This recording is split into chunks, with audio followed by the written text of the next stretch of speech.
Hi, this is Lauren Fogelman at ExpertSportsPerformance.com, working with highly driven, motivated athletes on having more focus, confidence, and the ability to effectively deal with distractions when competing for consistent high performance. Today we're going to be talking about coaching styles. Now there's old school and there's new school, and very, very different approaches.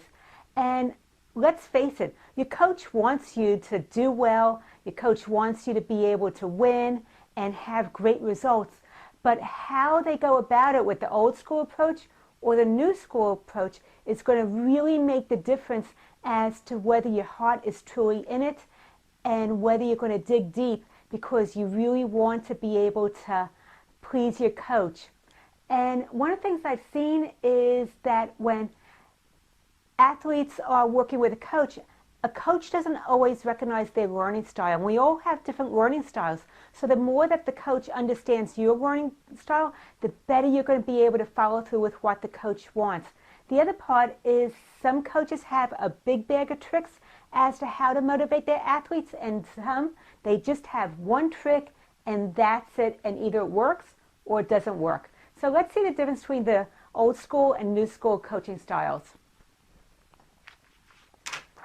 The first one with the old school is about punishment. When a team doesn't do well or an athlete doesn't do well, there's some type of punishment. I've seen it many times in high school football. If the team played really poorly, they get yelled at, they have to do extra laps or something of that nature to really let the athletes know that not only are they disappointed in themselves, but their coach is disappointed in them as well. And with the new school, there's more of encouragement. If an athlete or a team doesn't do well, let's look at that. Let's find out what went well, and let's look at what could be done differently the next time you're in a situation. So there's always some learning involved in that. It's not so black and white with either failure or winning. There's this gray area in between also where you can pull something positive out of every performance. And then the next one is distractions. When you have a coach yelling at you, telling you what to avoid and what to focus on, sometimes it's distracting for athletes. It takes you out of the zone and really that headspace that you created yourself to be really focused. So coaches, especially when they get all heated up, can be very distracting for athletes. And therefore, the new school would be learning how to motivate your different athletes. Some athletes want to have some direction and be encouraged by their coaches during performances and games, and others, they want to just be quiet and they could get into their own zone and really be able to connect with what their goals are on their own. And so knowing those different styles of an athlete really helps for the coach to be able to motivate them in the best way possible.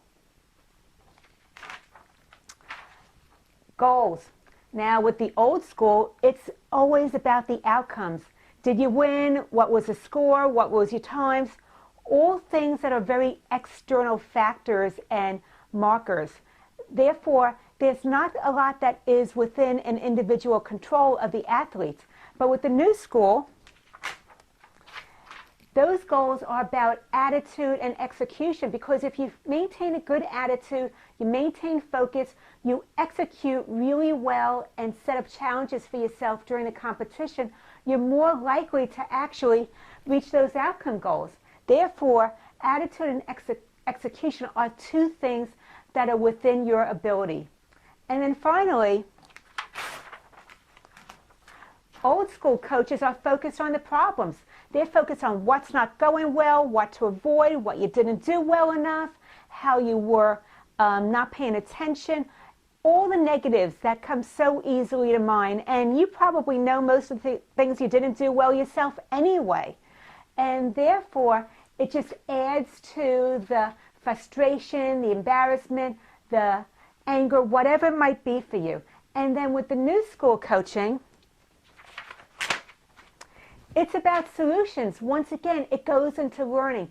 If you didn't do well this time, what was going on? What do we need to do differently? How can we maybe fine-tune your game plan and your pre-mental game strategy so that you're really positioned best for the next time you're in a similar situation. So bottom line is research has shown athletes are much more motivated. They're going to dig deep if they have coaches that follow a motivational new school approach as to the old school militaristic my way or the highway approach.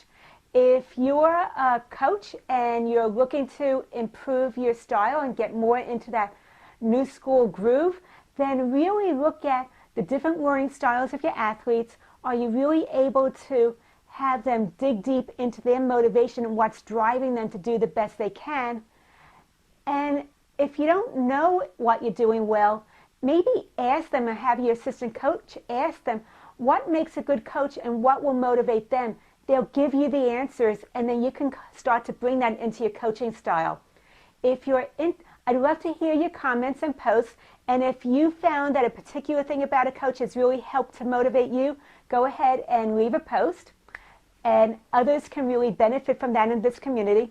If you're interested in the 7 mistakes even the best athletes make, go to my website, expertsportsperformance.com, put your name and email address in the upper right-hand side. Immediately, you'll get my free starter kit.